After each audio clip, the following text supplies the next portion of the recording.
Well, good evening, everybody. I'm very pleased to welcome you here for the inaugural lecture of our new Montague Burton Chair, Professor Iver Neumann. I'm Kimberly Hutchings, the head of the International Relations Department. Before I say a few words about Iver, who's going to be speaking to us tonight on the topic of international relations and social science, just a couple of housekeeping things. One is I'm asked to draw your attention to the Twitter hashtag up there, so you can send whatever messages you like about what Professor Neumann is saying during the course of the evening. The other is that we have a reception for everybody here that you're all very welcome to attend, which will take place on the 4th floor of the old building where the Beavers Retreat used to be afterwards. So if you want to join us for a glass of wine and a few nibbles, then please do come along after the lecture is finished. Okay, it's a real delight to introduce Iver as our new Montague Burton Chair. He's the latest in a line of very highly distinguished scholars, starting with Charles Manning, I believe. I hope I've got that right. I should look at Pete, who is the expert on these things. I know he's somewhere. Ah, yes, I saw him down there. And including many luminaries. In recent years, Susan Strange, Chris Hill, Fred Halliday, and latterly Barry Bazan, who's here in the audience, and it's very nice to see him here. Iver is the author of very many distinguished works. He's been an extremely prolific writer ever since he started his academic career, even before he's finished his PhD, which is slightly irritating for those of us who took a lot longer to start publishing. Well known, for instance, for his books around identity and international relations. We have Russia and the Idea of Europe, and also Uses of the Other, the Eastern European Identity Formation. A huge variety of articles and commentary, some really important work on Foucault and governmentality, and recently a series of works related to diplomacy and the nature of diplomacy, including At Home with the Diplomats, an ethnography of a European foreign ministry, which relates Iver's time actually working as a diplomat for the Norwegian foreign ministry. In some ways you could say unusually for an IR scholar, but actually I think very much in the tradition of IR at the LSE, Iver has a very varied background. He's got a background in languages and in political science, but also in social anthropology. He's one of the few people to have done a double doctorate. He did a doctorate in IR and a doctorate in social anthropology. And for that reason, of course, he is a particularly suitable person to speak on the topic that he's going to speak to us about tonight. International relations as a social science. Iver, welcome. Thank you.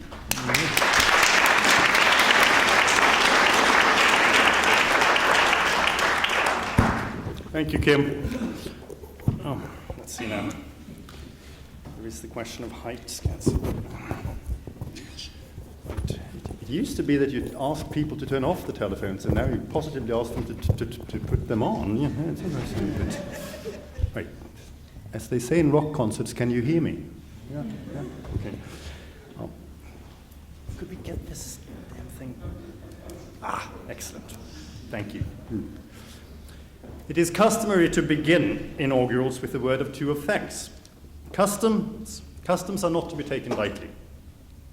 I became a social scientist because I was flabbergasted by the fact that most humans, in most places, most of the time, managed to live in relative peace with one another, and wanted to find out how this could be. The key reason for this is, I think, to do with customs. We keep on keeping on, and thank God for that. So let me honor custom and thank you for electing me, and let me thank you again for welcoming me so warmly. Speaking as a legal alien, I should also like to add a word of thanks on political grounds. I should like to thank you a third time for having taken me into the country and into British IR. Although functionally the days of the nation-state may be counted, the nation-state very much remains a social fact. As we may see from the somewhat terse debate about immigration to this country, or indeed to most, if not all, countries, it is not a foregone conclusion that foreign workers should be warmly welcomed. Since Sir Montague Burton refinanced what used to be the Sir Ernest Cassel Professorship of International Relations at the LSE in 1936, it has been held by 7 people. The first holder, as you pointed out, Charles Manning was a South African. The antepenultimate holder, Fred Halliday, was an Irishman. And my predecessor, Barry Buzan, holds dual Canadian and British citizenships. Coming as they were from the home country or from former colonies, none of them was an alien. Neither have there been any alien holders of the other I.R. Montagu Burton Professorship at Oxford, or the Montagu Burton Professorship of Industrial Relations at Cambridge and at Leeds. Filling the chair with an alien must be in the spirit of Sir Montagu Burton, who himself immigrated to this country from Kaunas under the name Moshe Osinski in 1900. It is also in the historical spirit of intellectual work in the European tradition, as well as in other long-standing intellectual traditions, like the one emanating from the Persian world, roaming scientists were the historical rule. I am happy to embody a long-standing intellectual tradition that globalization has helped bring back at an unprecedented scale. In the old days, one of the key reasons why scientists traveled was to seek out opposite numbers. Scientists were few and far between, and when they tired of exchanging letters, they had to take their conversations where they could find them. Science was a unitary concept, so these conversations were typically wide-ranging. This is not the situation today. The last couple of centuries saw an explosion in the production of knowledge. In order for individual scholars to keep up, new disciplines have split off from old ones. The ongoing splitting up of academic inquiry has consequences for each and every discipline, and I do not think we discuss them and their consequences enough. The Inaugural is a customary topos for such stock-taking. This is why I have chosen as my topic today how international relations is holding up as a social science and how it relates to other scientific approaches to understanding its subject matter, which is political and social life that plays out in a setting where there is a plurality of polities. I will begin by looking at some areas in which I think IR still has some way to go in order to come across as a fully fledged social science. I will end by discussing how IR should relate to other sciences that concern themselves with the same subject matter. I am thinking here first and foremost of psychology and biology. In a piece published in 2001, Buzan and Little noted an assumption that IR is a backward social science, in and out of the discipline, and themselves charged that IR remains curiously insulated from the other social sciences. By choosing this approach to assessing the discipline, they have set an example for the rest of us. I will single out 3 characteristics of a social science and ask how we are doing. I follow custom to the letter and come up with 3 areas for British IR traditionally thinks in threes. The first area in which there is ample room for improvement is to do with history and the need to study the full universal courses. The second thing that must be in place for a social science to be worthy of the name is a full gamut of tools: data collection, methodology, theory, meta-theory. The third and final characteristic that I want to discuss concerns the relationship of IR to the non-academic world and the need for some degree of autonomy. This is not the place to discuss the emergence of IR as a discipline, but first and foremost it took place in opposition to the discipline of history. History was the main originary other of the social sciences. The academic study of history was, not totally unfairly, seen by early social scientists as a kind of ideographic telling of stories that the nomothetic stories told by social sciences were supposed to replace. As an example, let me turn to the relationship between the first holder of the LSE Montagu Burton Chair, Charles Manning, and the man who was supposed to be his right hand, his amanuensis, Martin White. Manning was set on professionalizing IR as a social discipline. He sometimes referred to it as a social quasi-sociology and spent considerable efforts at making the discipline compatible with other social disciplines. White, an historian by training and a Christian by conviction, wanted IR to set up camp in the humanities. There are no traces of social theory in Martin White's work. Instead of attempting creative leaps that could bring forward new insights, he remained content with collecting facts and categorizing them. And indeed, instead of analyzing them with a view to their specific area of validity, rather speculating about what their world historical meaning might be. Martin White's principal follower and posthumous editor, Hedley Bull, said it best. White was a project of historiosophy. Small wonder that Manning was a bit miffed. Embracing historiosophy is reactionary in the literal sense of the word, for treating historical matters as part of an imminent plan, religious, evolutionary, or otherwise, is a return to how we thought about social matters in general before the emergence of the social sciences. The very earliest sociologists, people like Kant, Marx, and Spencer, were not fully successful in tearing themselves away from historiosophy, and that detracts from the value of their working methods for us today. Durkheim and Weber, on the other hand, were both historical thinkers, and matters historical dominate their work. They remain the act to follow. Key early IR scholars were acutely aware of this and behaved accordingly. E.H. Carr was decisively influenced by German social science, mainly through the towering figure of early sociology of knowledge, Karl Mannheim. Morgenthau was a Weberian.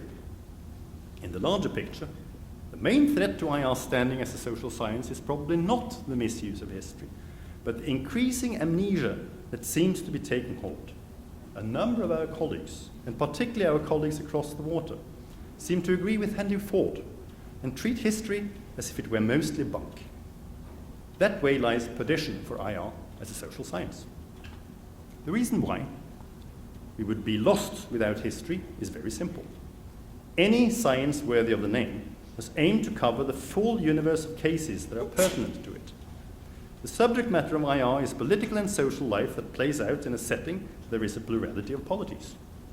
More specifically, the subject matter of IR is sovereign and suzerain relations between polities as they existed in the past, as they exist in the present, as they have been and are imagined to exist. It follows that IR has three, and only three, sets of cases to pursue, namely the logics and effects of extant relations between polities, historical relations between polities, and imagined relations between polities. The upshot, where the neglect of historical cases such as these, is that we have tens of thousands of years of history to cover. The discipline can yield round the study of the European state system. Much, but far from enough, has been done to live down this Eurocentrism by studying other systems. Having criticized White, I should also make a point of acknowledging his pioneering insight into the study of state systems. There is more than enough left that has been hardly touched though. We have, for example, the earliest sedentary polities, as we know them from Mesopotamia, Egypt, China, and Mesoamerica. As observed by Cambridge archaeologist Colin Renfrew, these polities are what he terms peer polities, by which he meant that it is not a question of one polity emerging singularly, but of an entire cluster emerging together. Key examples include the cities of Sumer and the Greek polis, but we find the same phenomenon on this isle, with the Welsh polities from the post-Roman periods and with the kingdoms, or, to keep it in the archaeological parlance, chiefdoms of the Anglo-Saxon period. These relations have hardly been studied by IR. That is a shame. Archaeological literature has, until recently at least, thought of primary state formation as a process unfolding from the inside and out. If, alternatively, it turns out to have been first and foremost a relational process, then we should have been the ones to establish that. At the very least, once archaeologists suggested that the very emergence of polities is a relational phenomenon. We should have rushed to the aid. Even a cursory glance at the material suggests that IR theories should have a lot to offer ongoing debates. IR has so far assumed that polities come first and that relations between them arise later. If we follow Renfrew, however, this is not the case. Polities arise as a result of relations. Relations are constitutive of polities from the very beginning. This means that IR's subject matter is foundational for political life in general, rather than being derivative of life inside different polities, as we have previously assumed. That is good news for those of us who want relational sociology to play a larger role within the discipline. The same point may be made about non-sedentary polities. More than 2 centuries ago, Hegel pronounced any state worthy of the name had to be sedentary. As a result, social sciences have neglected the study of non-sedentary polities. That is a huge omission, for it rules out the study of relations between polities older than 9,000 years old. It rules out institutionalized systems in places like the African savanna and the North American plains, and it rules out an almost 3,000-year-long uninterrupted steppe tradition of nomadic empires in Eurasia. These systems are interesting in their own right. They are, furthermore, crucial to the emergence of large-scale sedentary polities, which tended to grow out of relations between sedentaries and polities. I mentioned my interest in this topic to my 6-year-old son over Christmas. He had watched the 1998 Disney film, Mulan, repeatedly, and felt empowered to chime in. Steppe people are strong, but dumb, he volunteered. Judging from the lack of interest shown by IR, I would say that our sin of omission in not studying steppe polities condones my son's judgment, for how are we to get rid of clearly wrong stereotypes if we do not produce new knowledge with which to fight them? Studying these historical relations more thoroughly will also give us a better handle on present conflicts involving nomads and sedentaries, like the ones in Darfur and Mali. Following the imperative to study the full set of cases available to us also has the added, and extremely overdue, advantage that it will live down the discipline's Eurocentrism, which is scientifically untenable.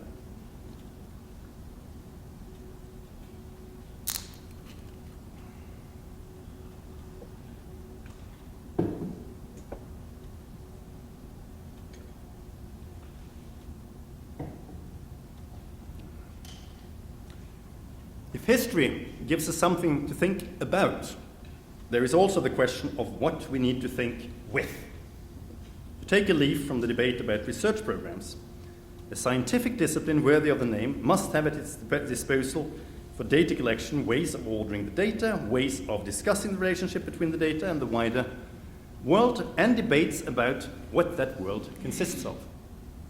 Over the last quarter century, we have also evolved a philosophically involved IR literature on meta-theory, which is unprecedented and which has done a lot to consolidate IR as a social science.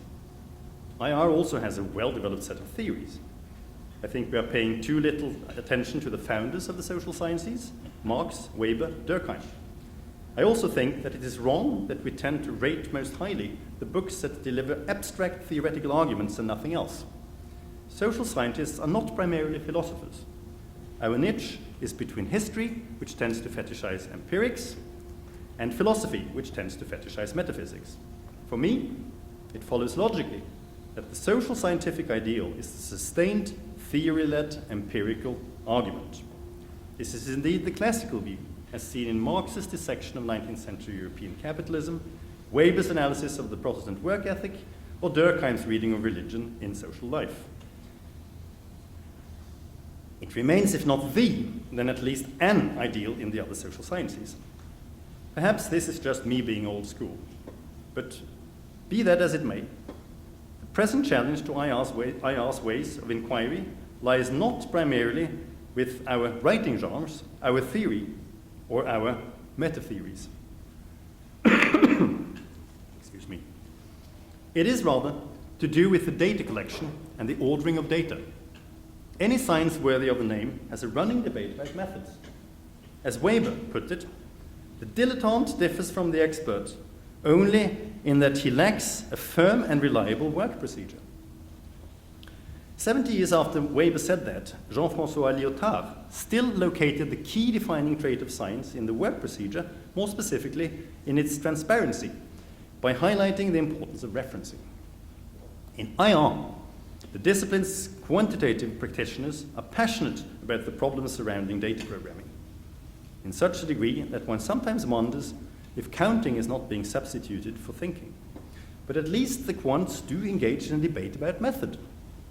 Those of us who mostly do qualitative stuff, however, must be severely faulted for having largely neglected methods. Let me take a concrete example. 1995 saw an important institutionalizing move in IR, the founding of the European Journal of International Relations. take it the chair would agree. In the preface to the first issue, founding editor Walter Carlsness laid down that manuscripts had to pay proper heed to epistemology, method, concepts, and normative issues. I would say that, on the level of printed articles, it has. What it has not done is to foster a debate about method. To date, 73 issues have appeared. I count one article whose main concern is methods. That is something like 0.2% of the total. To cap it all, that article was published under the unique caption Discussions and Debate. It remains the second most quoted article in the history of the journal. Here is a strong indicator that articles on method are needed by the discipline's practitioners, but that the need is not heeded by journal editors. Our own Millennium, always the avant-garde journal, is as so often a partial exception. It is, among other things, home to an ongoing debate about the pros and cons of drawing on ethnography in IR. But all in all, method remains something that is at best touched upon in the opening pages of monographs. Perhaps an incoming team of Millennium editors might do something about this by making methods the topic of a special issue.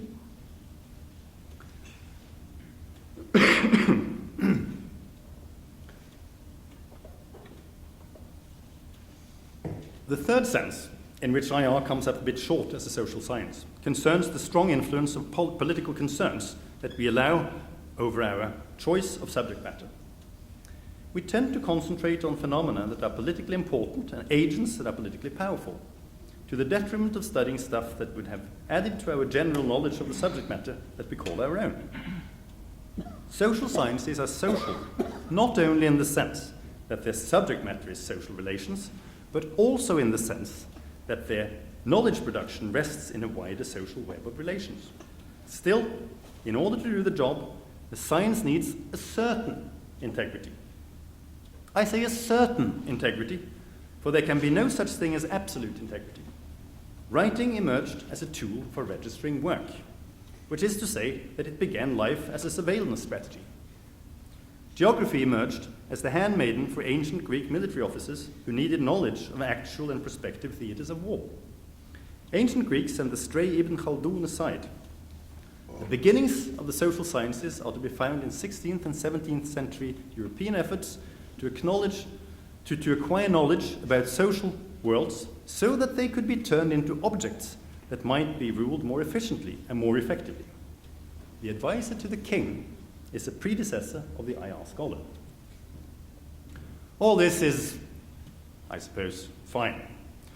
It is also fine that IR has a sizable subcommunity of defense intellectuals. It is not only fine, but positively laudable that IR scholars partake in the public debate about running affairs. After all, it is from the community at large that we take the resources necessary to do what we do, and so it is only fair that we give some of that knowledge back to a wider public. What would not be fine, however, if we should lose sight of the fact that these applied pursuits are spin-offs of our scientific work rather than the core tasks that we are set to do. To do social science is not to serve a certain political program, but to model the social and highlight inconsistencies and the costs of doing stuff in this fashion rather than that. Rob Walker issued a related challenge to the discipline some 20 years ago when he charged that theories of international relations are more interesting as an aspect of contemporary world politics that need to be explained than as explanations of contemporary world politics. To put it in its starkest form, if IR is only the handmaiden of social forces, then it is not a social science. In light of this, if we ask why IR keeps on studying the practice of great power and pay less heed to small and medium-sized powers, why is it that IR uses infinitely less energy studying historical cases than studying present-day cases, then the answer usually given, that it is important to be policy relevant, comes across as a bit shallow. Being policy relevant and being the handmaiden of specific forces, be that states, NGOs, or some imagined collective, amounts to the same thing, namely to produce instrumental knowledge. With the government paying an ever greater role in the allocation of research money, and with scholars within universities being under ever more pressure to apply for external funding, we must expect there to be ever more instrumentally produced knowledge. The risk is that we end up drowning in papers, reports, and articles that are of no interest to anybody a year after they were published. Let me now turn to the competition. To repeat a point, IR is the social science that specializes in political and social life that plays out in settings where there is a plurality of polities. Ours is a discipline about group conflicts and the social preconditions for and effects of alterity. As a social science, we follow Durkheim's dictum that social phenomena should be explained in terms of other social phenomena. To Durkheim himself, this meant that we should first do a functional analysis, that is, ask who fulfilled which task in which way. We should then do a causal analysis. As Virgil put it in the Georgics, Book 2, verse 490, rerum conoscere causas. To Weber, it meant that we should understand and explain. Social scientists are not the only people to attempt scientific analysis of what we consider our subject matter. As pointed out already in 1934 by one of the greatest social scientists the world has seen, Marcel Mauss, if we want to understand human action, we need to take into consideration three systems: psychological, the physiological, and the social. Psychology and biology are real competitors for IR, inasmuch as they share our key interest in group conflict and alterity. Psychology first. Freud was deeply interested in the logic of war, and he once made an attempt at psychoanalyzing an entire nation. So psychological interest in international relations goes back. However, psychology only took on urgency as a competitor when Kurt Lewin brought the insights of Gestalt psychology to social concerns and became decisive for the emergence of social psychology while doing so. One of his followers, Leon Festinger, published a book on cognitive dissonance in 1957 that spoke directly to IR concerns about how foreign policy decision makers proceed. The key point was that rather than considering specific factors on their merits, humans are drawn towards understanding the world as a whole, and so they will tend to read out stuff that does not fit their preconditions. I don't know about you, but I experience this almost on a daily basis. One of the more sympathetic phases of the so-called behavioral revolution in IR in the 1960s and 70s was that these insights appeared in IR scholarship. One early example was Alexandre and Juliette's George's psychological study of key politicians. Such profiles are still drawn within political psychology, but they have disappeared from IR. This is a good thing, for such studies have a tendency to disappear in between the lobes of their subjects and out of sight. George's studies of the interplay of social and psychological factors in decision-making proved to be path-breaking, however, and as did Jervis's work on perception. There remain points of contention between IR, understood as a social science, and psychology. Jervis's concept of misperception is not a social one. If a group of humans consistently act like X in a situation of type Y with results of type Z, the point is that we are faced with a social type, not with individuals who misperceive. Of course, individuals have motivations. Of course, they match to outcomes. And of course, motivations are fair game for psychologists. But IR should nonetheless leave motivations alone. There is nothing to be gained for us from trying to induce motivations, which we as social scientists can only study indirectly via their social effects. There is simply too much individual stuff going on between the social impetus of motivation to the formation of motivation itself, and too much stuff between the presumed individual motivation and the observable social intention that results from it, for this to be our terrain. There is, however, an alternative available route for us as social scientists to include psychology in our analyses. It goes through the study of emotions, which are a general human phenomenon and readily observable in social interaction. Work on emotions be that as a factor in decision-making or in identity formation, is clearly on the up. Here, I think, we have a nice example of synergy between disciplines. There is also a rapidly growing engagement with the neurosciences in IR that take a number of forms, from a largely behavioralist one to one based on science studies. We should maintain the dialogue with psychology and learn from it, but we should do that by being true to the realm that we, as social scientists, have chosen to privilege, namely the social. Parche Durkheim, social facts should be explained by social facts. The relative importance of the psychological and the social systems is the object of lively debate, and that is how it should be. There is another contender that is much more pressing, I think. I think a major debate between biology and IR is brewing.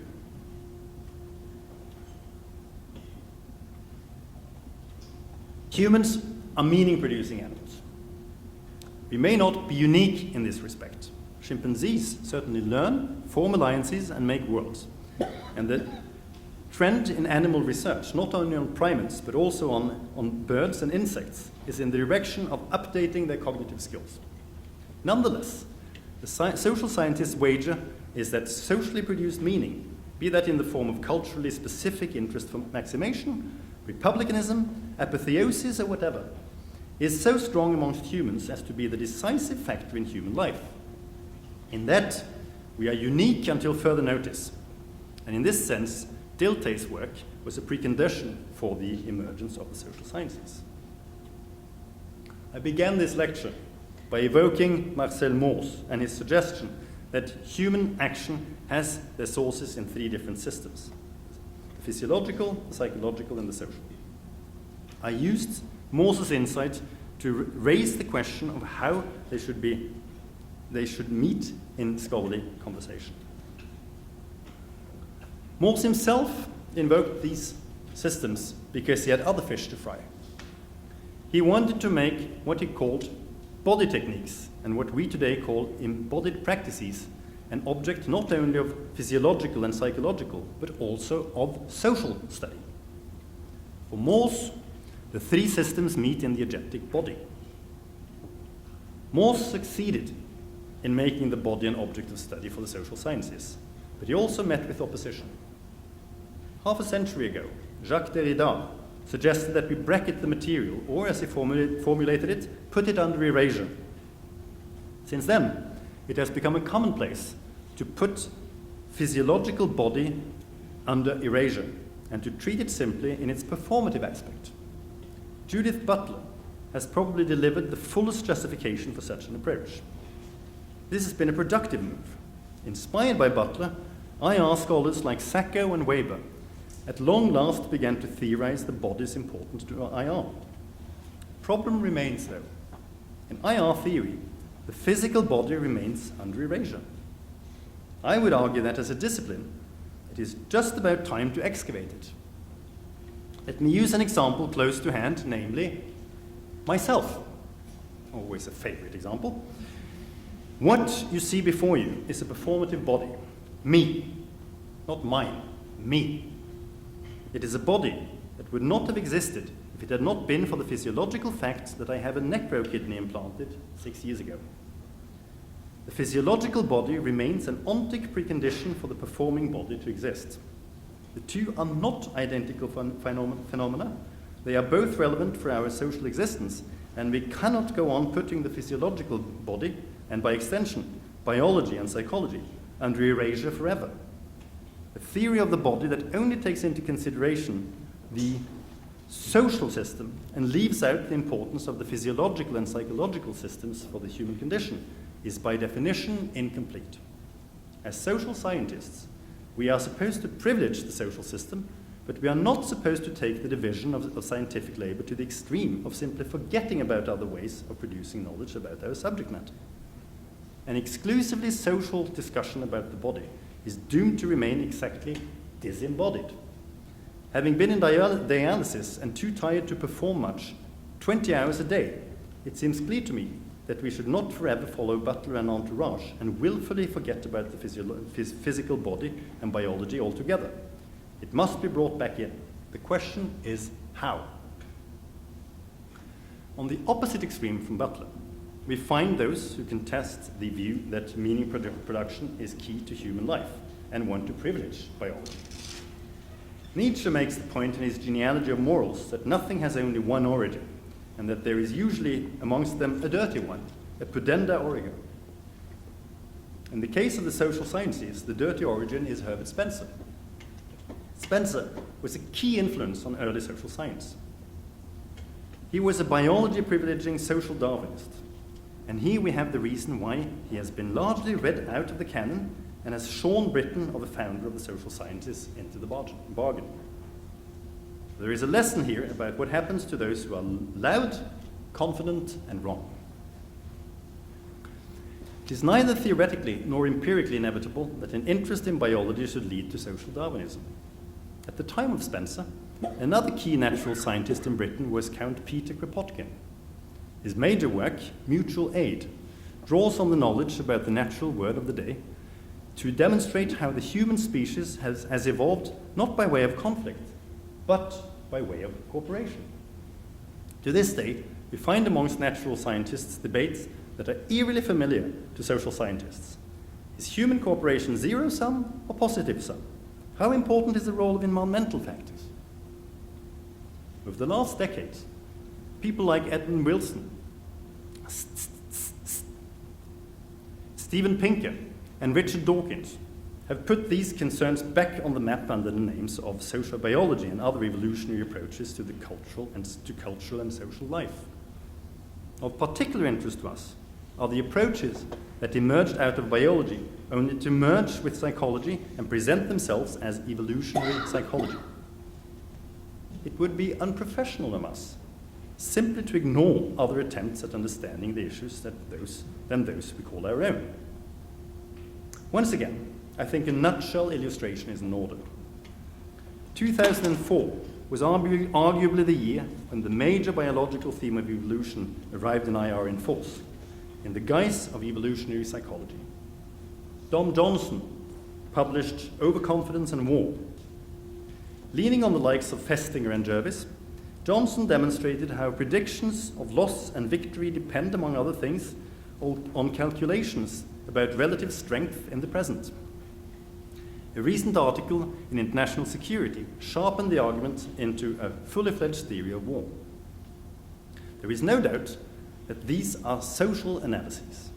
The explanatory work is done by comparing social actions in a specific kind of situation and hitching it to an argument that in situation X we are likely to get outcome Y, whereas in situation A we are likely to get outcome B. Parenthetically, I mentioned that Johnson's argument is unabashedly functionalist, and for that he may, and I think should, be faulted. But there have been debates about the pros and cons of functionalism in the social sciences from the very beginning, and they are likely to go on. So that in itself is not enough to discard the man of membership of the social sciences. Compare Johnson's analysis to another book published in 2004, Bradley Thayer's Darwin and International Relations. On its very first page, we read that the progress of biological science is nothing short of revolutionary. It is as important for understanding human behavior as the great discoveries of Newton or Einstein are for the physical world. This is a non sequitur. Biology may or may not revolutionize our knowledge of human nature, and this may lead to a reassessment of biology's importance for behavior. But that prospect is very far from being a necessity.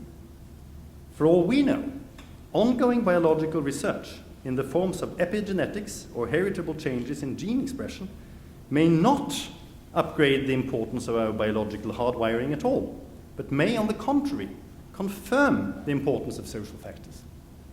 A key moment in epigenetics came in 1999, when a group of biologists performed an experiment on mice which demonstrated that administering folic acid to a mother mouse changed the color of her fur. That was unremarkable.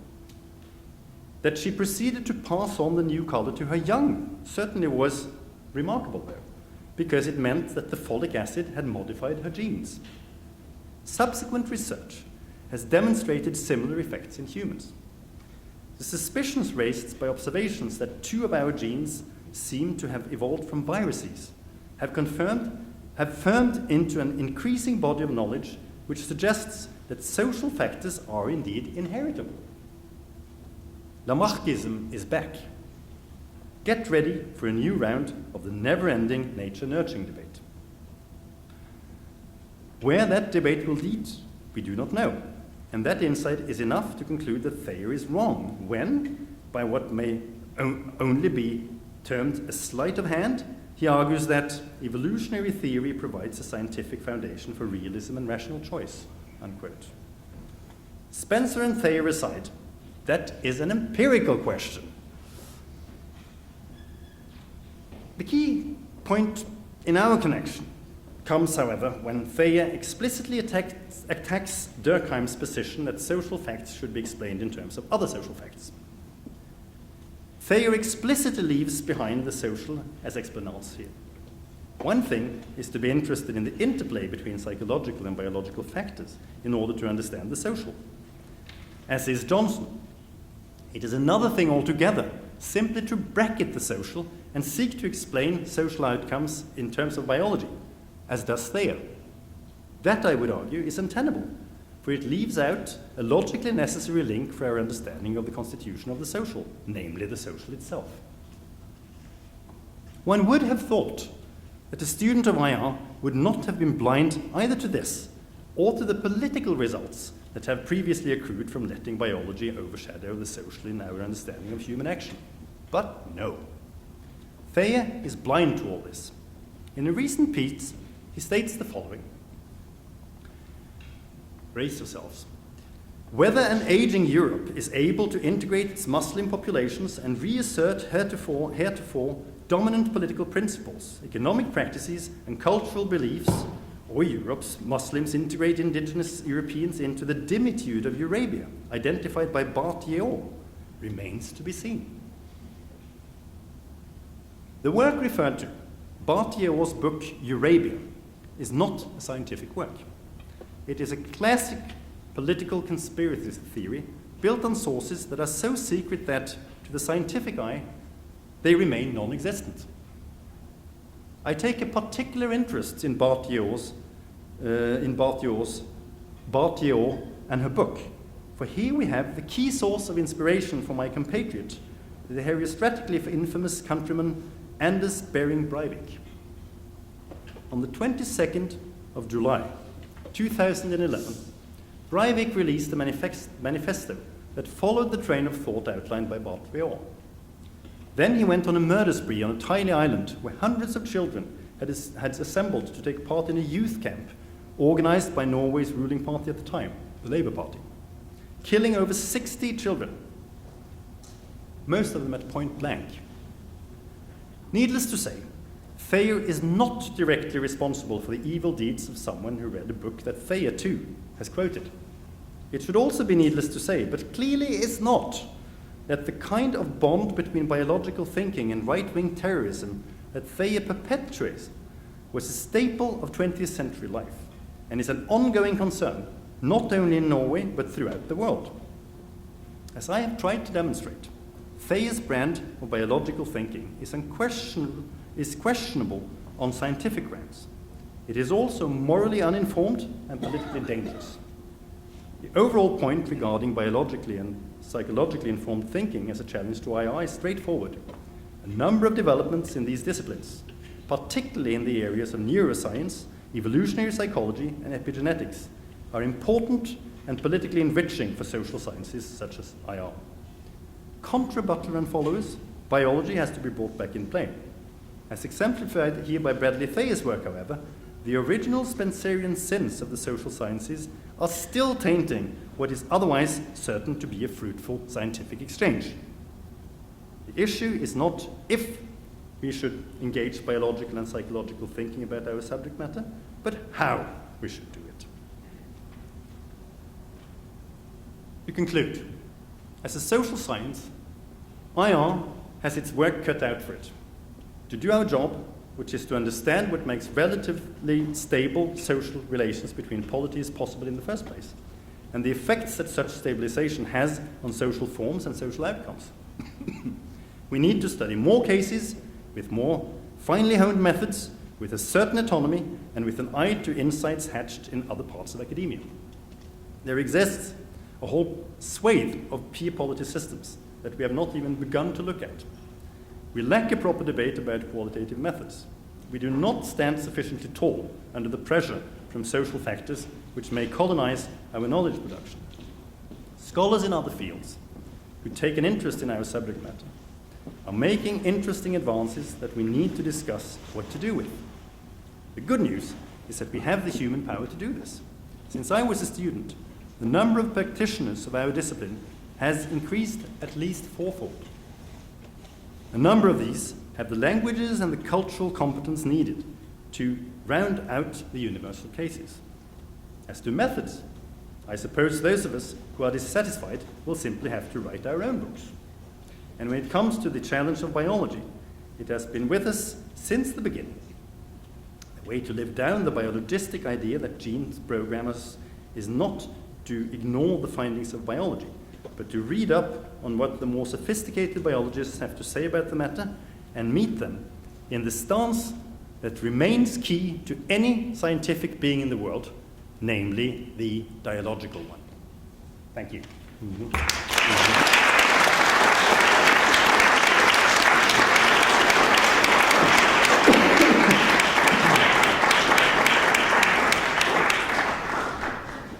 Thanks very much for that, Iver. A fascinating talk. I'll give a second while people who want to go now can remove themselves, and then we'll have an opportunity for question and answer.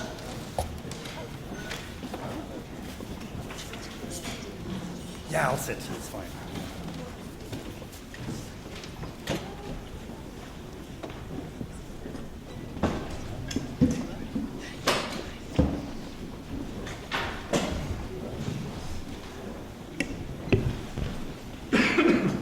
Okay. Any questions? Question. Right, we've got one at the... Question.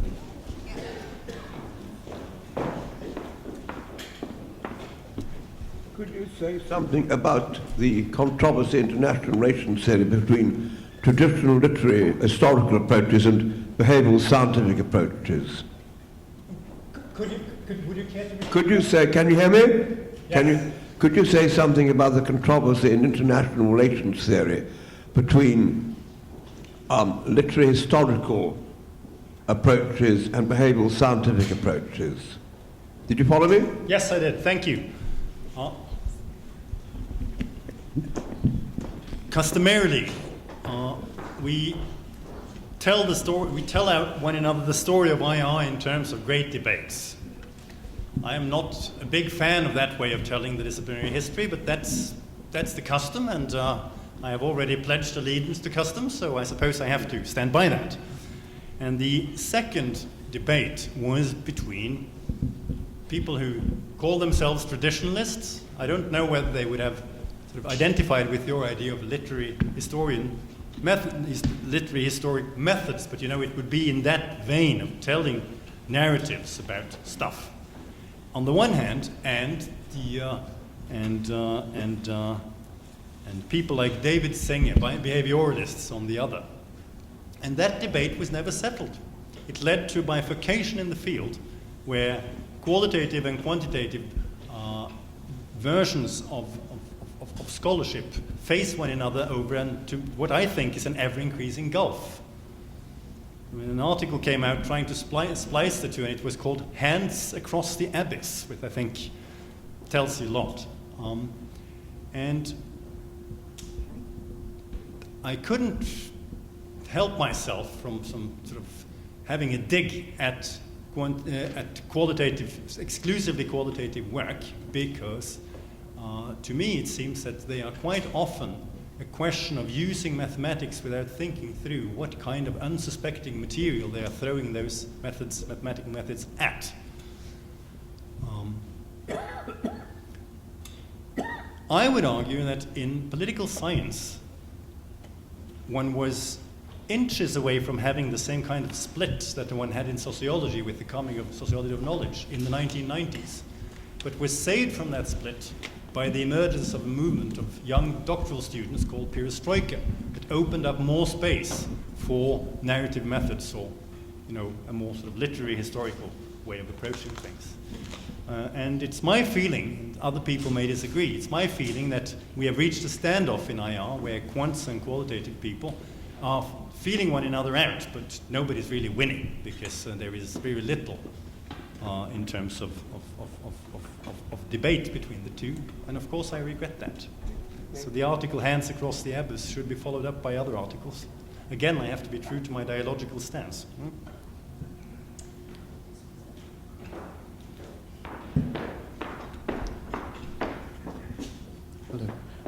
Hello. Thank you for the wonderful presentation. I have two questions. First, concerning the methodology. You had mentioned that there isn't much of a discussion about methodology among the qualitative researchers in social sciences, and you're absolutely right. But I was wondering, is it primarily because a lot of the focus when you conduct qualitative research has shifted to the researcher, the reflexive dimension of the researcher? So the focus is on the interpretation of the results. And some are of the opinion maybe that is a better way in when we conduct qualitative research. And how do we define the boundaries? Because that's also another big debate in case studies in social science, when you take case studies in international relations. My second question is with regards to the connection you made between right-wing terror and biological thinking.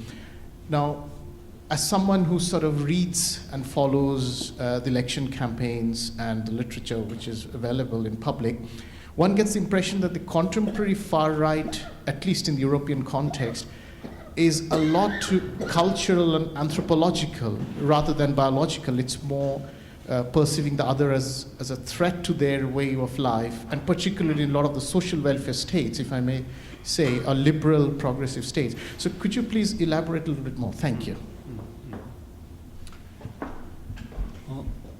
When it comes to methodology and the so should we say inward turn, I actually welcome that. I think feminist work has done a lot of path-breaking work from what is actually often misunderstood, but is a very simple precondition.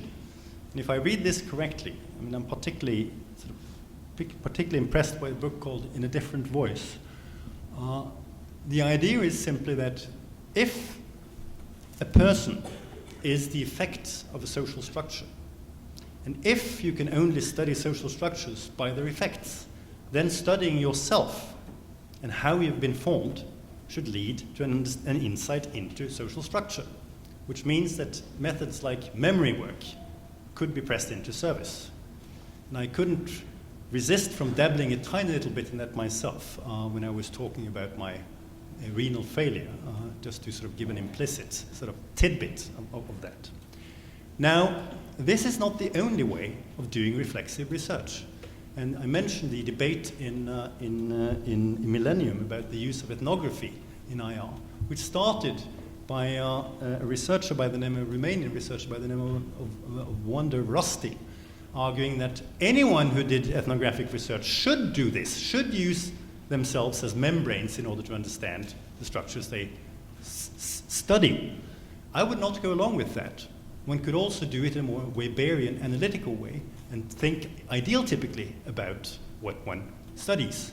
But one should not be to the detriment of the other. These are two good ways of studying social stuff. One should ask no more. As to the right-wing terrorism, I think you are partially right in observing that there is a turn from a biologist to a culturalist way of thinking about this when it comes to right-wingers overall. My concern was more specific, which was that the kind of rhetoric that is used when it comes to the importance of biology for human life has again and again and again, and I would say since the late 1700s, suddenly I can't remember the name of the Frenchman who, Chris, could you please help me? It'll come. When one left the idea that climate determined what happened in different places, Montesquieu's idea, this was taken over by,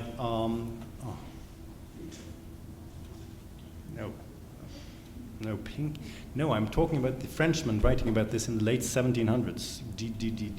Okay. No, he was not. He was. Okay, let's just leave that to one side. It'll come back. Okay.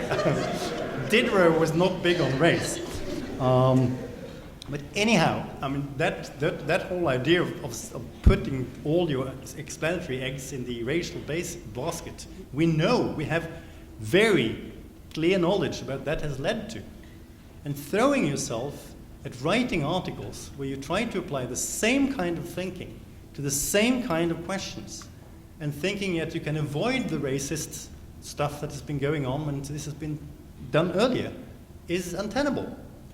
I refer to Einstein's understanding of madness, which is doing the same thing again under the same circumstances and expect the result to be different.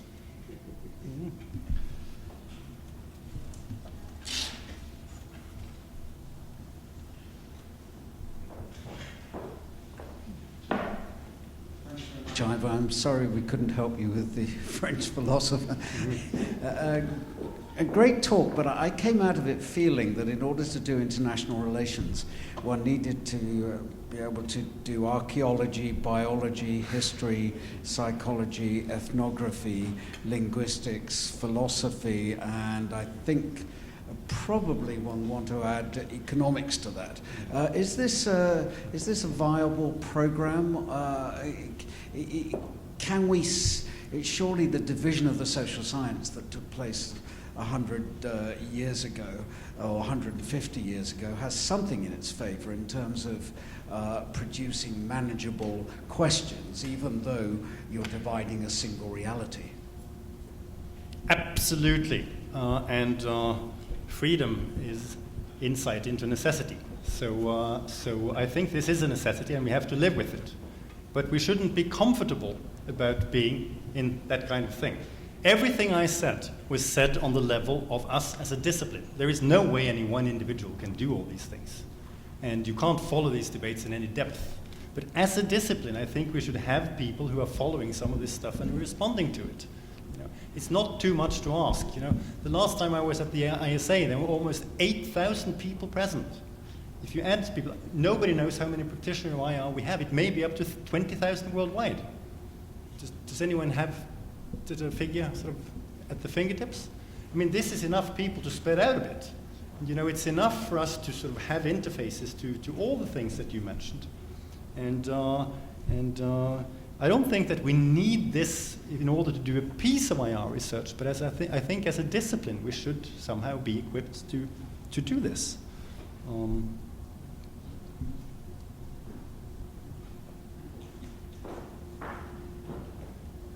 Hi, Iver. Thanks for that. I just have a question. Sorry. Hi.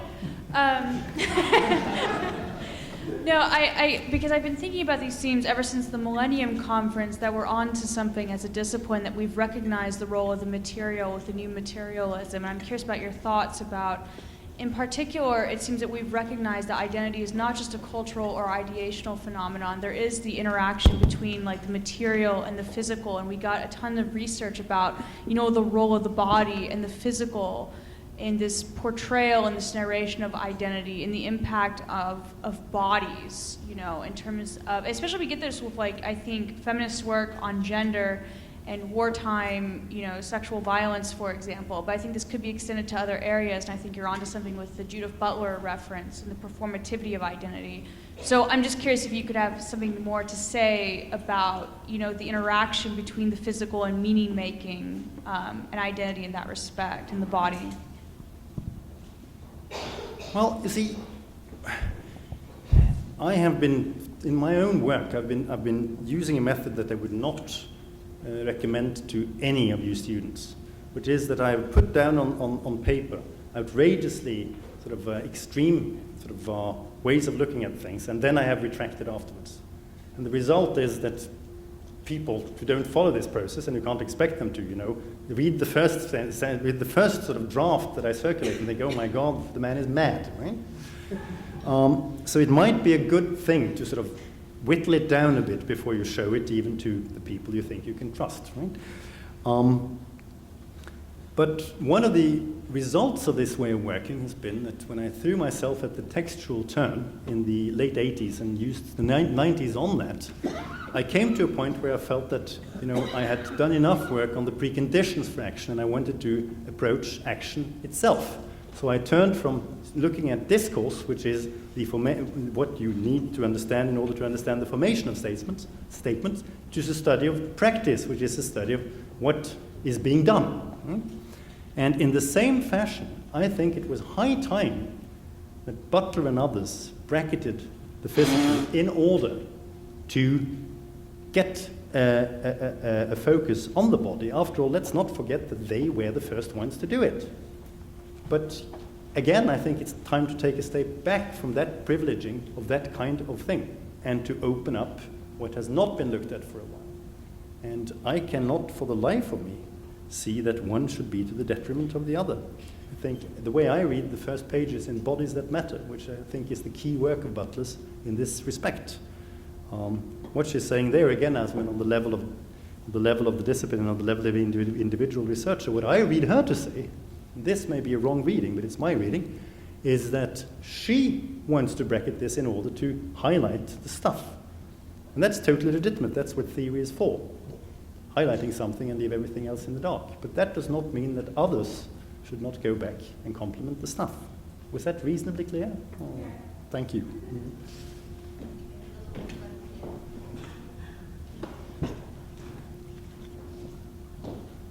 You mentioned, Iver, that relational sociology should have a larger place within the discipline, but you didn't mention Marx and IR Marxist scholarship and the Marxist tradition, which is curious. What place do you see for that tradition within your vision of the future of IR? I don't want to turn this into a prayer meeting, but I think the answer to this question, as to the latter question, is autobiographical. I was born in 1959, and I caught the tail end, when I started university, of the Maoist period in Norwegian intellectual life. Maoists were strong in dominating the debates, which meant that if I had been born 3 years before, I would have sort of gone through a hell of a lot of study cycles where we would have read Capital in German, up and down and back and forth. Right? Now, I saw the ruinous results of this kind of reading Marx to the detriment of absolutely everything else. This is how I came into the discipline. So I'm in the curious situation that all my, not all, because there are older people as well, but all the newer main influences on my work have been Marxists at some point, but I have not, right? So I suppose that's specifically a post-Marxist thing, but that's the reason. And I did mention Marx as one of the founders, and I did mention his work on his home turf as exemplary. But again, speaking as a Russianist, what happened later, a number of the branches of Marxist study that grew out of that, among other things, the one I know best, where Marxism has seen not only as a science, but as the science of the human existence, was a bit mistaken. But, I don't think we should discuss that, because I think we all agree. Mm-hmm. Or most of us, anyway.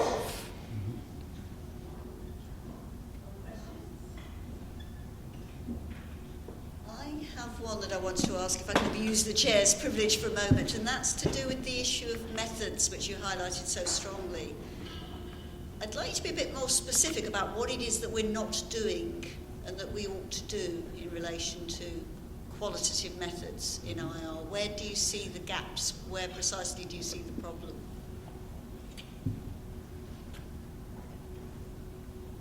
Let me begin by situation. If you follow Weber, and I think we should follow Weber, of the older guard, he's my main man. It is impossible to throw yourself at any research job without looking at the preconditions with which you come in. And I see precious little situating of the researcher in all that. I think, again, we should follow feminists in actually putting more weight on on situated knowledge and where we see this stuff from. And this has become even clearer to me since I took up my chair. because in Norway you are in an intellectual environment where people share a lot of social preconditions for knowledge formation, whereas here, in both the seminar groups that I have at master's level, there are more than 10 nationalities involved. And that makes for a very much more of a pluralistic approach to knowledge formation, and that reminds us that this is an open and contested field. So that would be my first thing. My second thing would be in the very simple hands-on question of how to do stuff. The debate about, what is the data collection? How is the data collection looking? If you open an anthropological or sociological journal, almost any journal, there would be articles specifically on this. And why? I think I tried to sort of answer that by quoting Weber, that in the final analysis, this is what makes science science, that we are clear about how we proceed. I wouldn't go so far as to talk about testability, because that is fraught terrain for the social scientist, but being clear in what we're doing is super important. And I don't think that we always do that. We assume a lot, so we don't bear the bones of what we're doing in writing articles in the degree that we should, I think.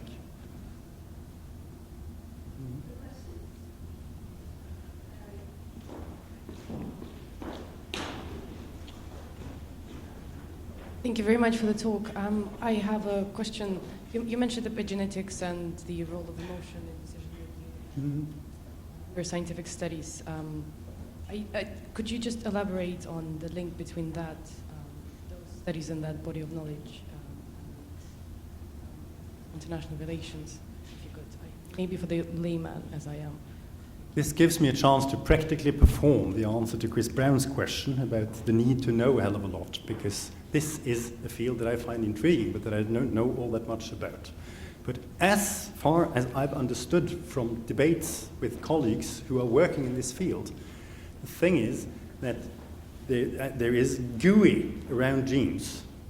This is not very scientific, but as you can hear, this is not my forte, but that this impinges on what's actually happening to the genes. I thought, and what I was taught when I started reading the basics of this as a student, was that Lamarck was dead. And coming to this from a Russianist, Sovietologist background, I thought that Lysenko was sort of simply mistaken in all possible kinds of ways. Well, this research, which is a thriving program, actually comes up with the suggestion that this is not the case, that social factors impinge on the very hardware that we're taking to the job.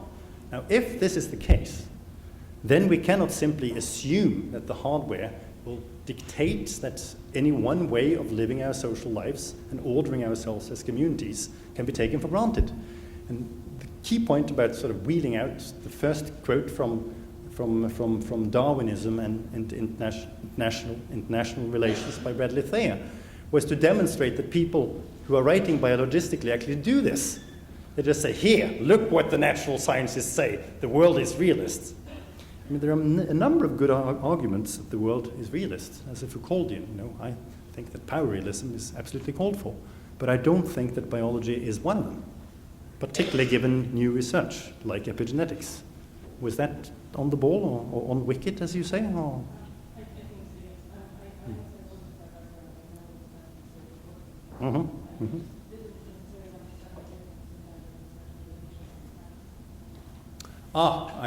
I see, right? Well, this is coming now from people who are writing in the fringes of the discipline, and I am quite sure, having seen what happens in other social sciences, that this debate is about to explode, and I think we should be ready for it, and one of the ways of being ready for it is to know at least the very general outlines of what psychologists like yourself and biologists are actually doing.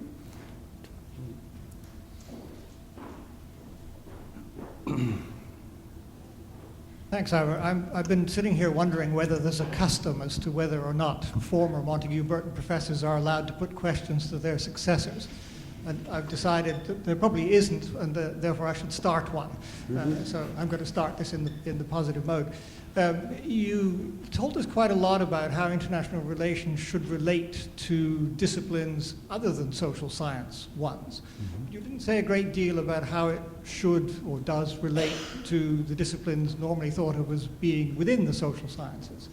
And I'm wondering whether you could elaborate on that a bit. You counterpointed it to history somewhat, but it might also have been argued, for example, that international relations simply filled up a space that sociology forgot to occupy. Or it might be argued that international relations doesn't fit as a social science because it's not functionally defined. All the others, economics, politics, law, have very particular functional definitions of what they are. Mm-hmm. International relations is just about the big end of everything, and therefore doesn't kind of fit into the social science domain in the same way that others do.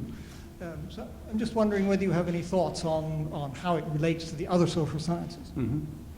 My master and the previous holder of the chair, John Vintner, did I say master? That was interesting.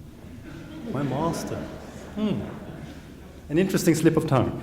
My mentor and the previous holder of this chair, John R. Vincent, thought about IR as this is where the master came in, the master discipline of the social sciences. He thought that that would be the sort of overarching sort of social science that would take insights from all the different social sciences and bring them into sort of conversation. Certainly, we are needed by the other social sciences because we traditionally do alterity and group stuff, and with globalization that becomes ever more present. So that would be my argument. Now, reading this lecture was actually quite interesting, because sort of writing this lecture was interesting because, as always, I started out thinking, oh my God, how am I going to fill up this space? And I ended up by overfulfilling the plan, as the Russians would say. And I had a 3-page section there, an attack on political science, where where I started out by saying that David Easton is the beast in the apocalypse, as seen from my point of view, because he just said, let's bracket everything that has to do with how we can have a social setting in the first place. Let's just take the state for granted and stop talking about the state and then talk about the specific forms of government that are actually readily there to be studied. And I think, for one thing, I think that is a very Westernocentric move, because as I can witness to in my own experience, it means that if you start by government, you start by government of a specific kind, namely a check and balances kind of government, which means that you can't study any other systems than the US and certain European systems, and arguably Indian and other democratic systems. But even there, it's hard. So he saw political science of the possibility of studying other political systems, I think. And the other thing was that I think it was an unabashedly functionalist move to ask which tasks are being done by which governments and with what effects. I think our study should be a constitutive study of how it is possible to have society and how it is possible to have a kind of society that involves different polities in the first place. So those would be two approaches to the question.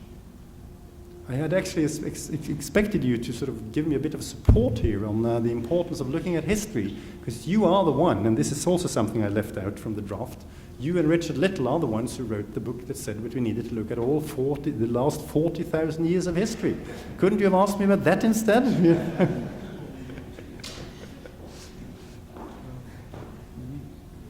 Thanks, Iver, for that.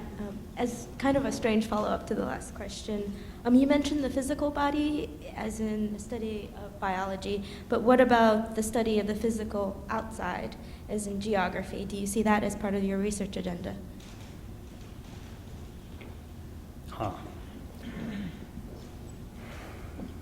Yes, that ended up in a footnote. One of the best examples, I think, from the 90s of IR fruitfully meeting another science was the engagement over critical geopolitics. I think that worked. And again, it was a question of loosening up the idea of physicality, of material nature and terrain, and look at space as a virtual spaces and physical spaces and the relationship between the two. So I suppose that makes the answer a yes, doesn't it? Any other question? Are we waiting for drinks, by the way? Well, I was going to say, if there are drinks waiting for us. I think then we'll call the occasion to a close. I'd like to thank Iver very much for his very stimulating talk, and to all of you for the questions and for the discussion that's followed. Please do come along to the fourth floor of the old building for a drink and to continue the discussion, but in the meantime, please can we thank Iver for his... Thank you.